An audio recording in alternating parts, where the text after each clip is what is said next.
Hey, what's going on everybody? Welcome back to the channel, NiNjahCheeto here. I'm going to go over some info concerning the update today. So, let's jump into it. So one of the first things we're going to cover this week is there's a Prep Slayer campaign going on. It's Get Ready for Slayer, which is going to be the new Gunblade class coming in the middle of April. Now this campaign is going to run from March 1st all the way to April 4th. And you want to make sure that y'all do this. There's going to be a bunch of limited time tasks that y'all can do to complete to get a hold of these Slayer prep tickets. It's kind of similar to like the Kavaris prep tickets and the prep tickets that we got in the past. There's going to be a limited time shop, and you're going to be able to trade in for a lot of like various camos that are pretty cool, and as well as some weapons and stuff too. And there's even like for people that aren't interested in the Gunblade class at all, there's even some things for you here that you could trade in for that you could use for like special scratch tickets or cubes or Arms Refiner 2s and so forth. Now as well, something really big that we got hinted to us from Sega with this campaign is all the weapons that you're able to trade in for your Slayer prep tickets here. You can actually see that they come with a ranged soul and a ranged attack type on them. So we're inclined to think that the Slayer class is going to be ranged biased.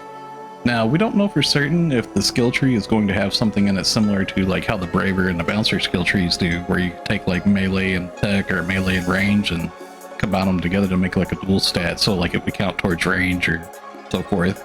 I'm kind of hoping that they'll have like a melee and range sort of skill in the skill tree, but I guess we'll see. We don't know everything about the skill tree yet. We don't know anything about the skill tree yet, actually. Now, something else I do want to mention to you all, there is actually a special boost going on in the game. Now, if you look on the right-hand side of the screen here, you can see there's an augmentation boost going on. Limited time boost, augmentation success rate 5%. And as well, there's also an enhancement rate boost going on too. You can see right here on the right hand side of the screen, limited time boost, great success rate plus 40%. So it's definitely a good time to try to augment some stuff. If you want to try to pass some Half Finale, for example, definitely a good time to try to pass that because you're getting an extra 5% on top of the low rate that it already has. So it's definitely a good time to try to make some better gear right now.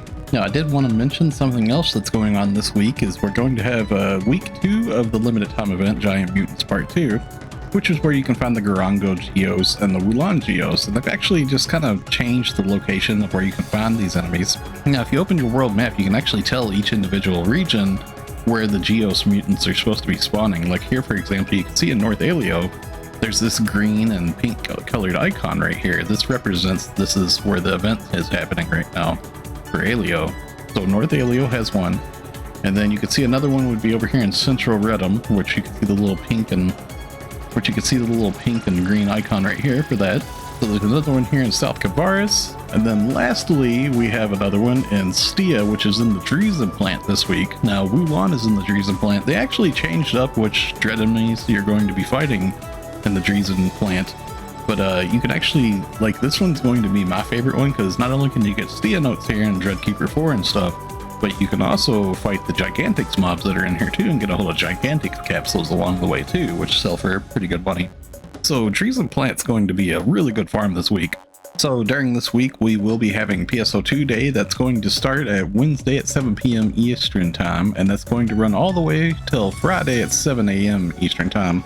Now, we just recently had Ultra PSO2 Day, so this isn't as exciting, but everybody in the game will get a hold of some Star Gem tickets, and there's of course some drop boosts going and everything, you know, so it's definitely a good time to still play. Make sure you log in and claim your Star Gem ticket, your special scratch ticket, and so forth too. Now, something else that got added this week is there's a rank 2 of the Geometric Labyrinth. Now, Geometric Labyrinth is the pyramid that's in Central Redum. So they actually added a rank 2 to this. There should be like a whole slew of new titles that you can get from it, new drops. It looks like there's a variation of the Wukong monkey that we fight over here, the Goku. And saying that the rank 2 Geometric Labyrinth actually has an Arks record ranking going on this week too. Now, this Arks record ranking that's going on is actually pretty good this week because it's solo class specific Arks record. So you can actually play all 9 classes and get an individual ranking reward. So you can actually get like 9 times the rewards if you just clear this one time on each class. And the great thing about Arks record rankings when it comes to these missions, you don't even actually have to complete the run. You can just start the run up and kill a couple enemies and then just let the mission time out, and you'll still get the minimum participation, which would be 3 bronze badges. And then you can use the badges for like trade shop for like various camos and other things. Now, if you're in the game and then you open up your menu and you go to personal, Arks records, and then random challenge records, this here is where you could find the geometric labyrinth rankings here.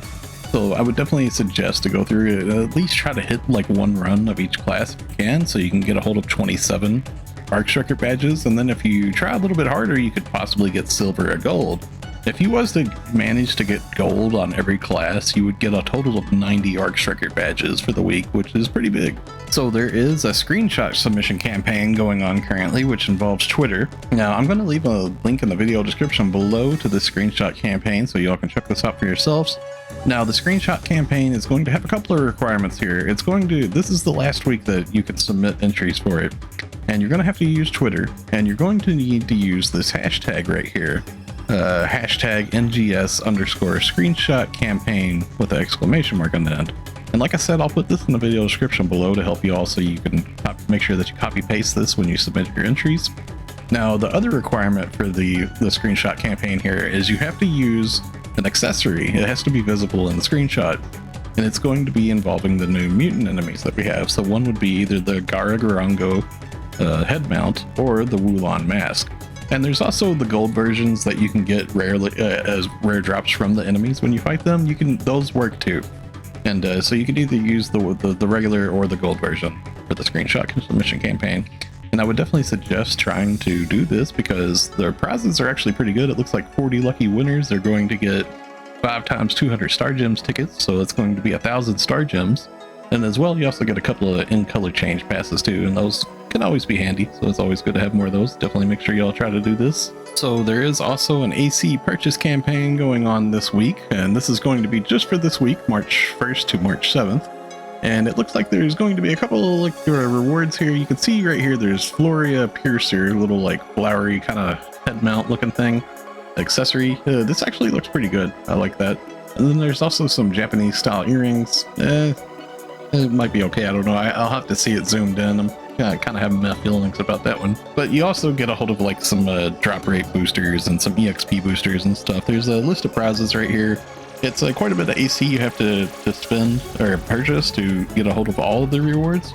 So keep that in mind. Now, if this is anything like the previous campaigns, you should actually be able to sell and purchase these items in the player shops. So you don't have to actually spend real money to buy AC to get a hold of these items if you want them. You can just search them up in the player shops. And as the week goes along, some people probably are going to put these in the player shops for pretty decent prices, I would say. This Floria Piercer headpiece right here, I'm actually going to keep an eye on the player market, so I'd probably pick one of these up. I don't really want to buy any more AC, but probably snag this. It's pretty good.